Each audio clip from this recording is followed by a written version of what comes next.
Hey Internet, this is a solid mechanics tutorial. This is a made-up question not found in your textbooks. It's the same as 1-2, except it is imperial/English units. So we want to find the minimum diameters for D1 and D2, and it must not surpass the normal stress of 50 KSI. Step 1, draw your free body diagram, your FBD. This will help you visualize the problem. It also has the forces or loads in the FBD. Note that depending who teaches you, a load is equal to force. Okay, so D1 is the large diameter and D2 is the smaller diameter. We've got 24 kips going right through both the rods, and we've got 20 kips in tension for the smaller rod. Next, list all the given variables and the unknowns. This will help you visualize the formulas or figure out formulas. Step 2, find the formula for average stress. From there, we can then go to the area formula. So step 3, find the area formula. And then from there, we rearrange and make diameter squared the subject, and then finally we square root both sides to get the formula for diameter. Okay, so now that we've got this basic formula, we can use this for D1 and D2. Step 4, find D1. So P is the force or the load. So since we have to add both of them because it's joined at that point at Y, so that means it's transmitting the 24 kips through the smaller rod as well. Or think about it this way: the larger rod is pushing against the smaller rod and it's transmitting that 24 kips through it. Okay, and then we also have a tension force pulling the smaller rod as well. So that is what's happening, and that's why we add them together. Okay, so it's simply just plug and play. So we've got 44 kips, which is the load, and we have the stress at 50 KSI.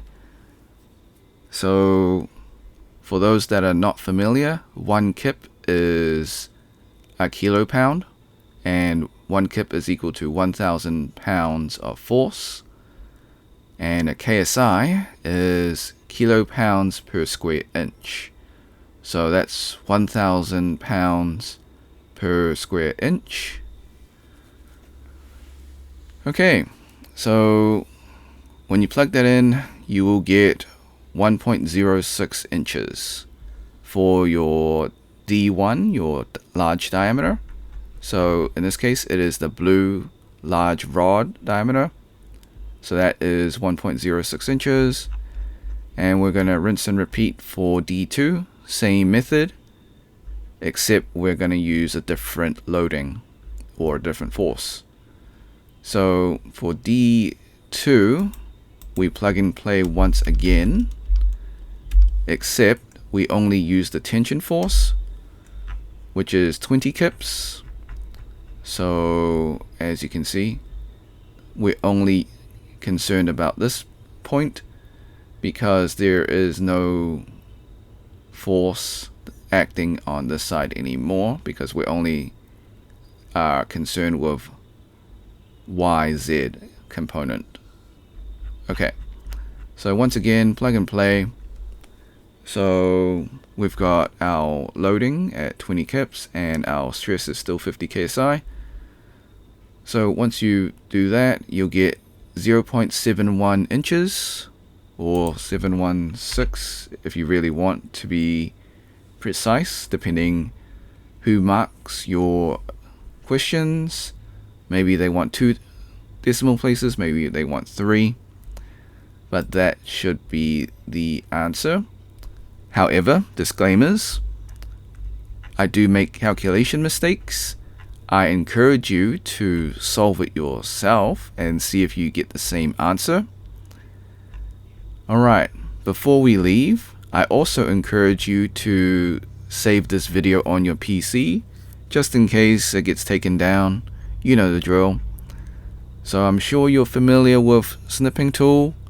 For those that aren't, you can pause the video and go through the steps. So search up snipping tool. It'll be in your taskbar, or you can search it through the Windows search bar.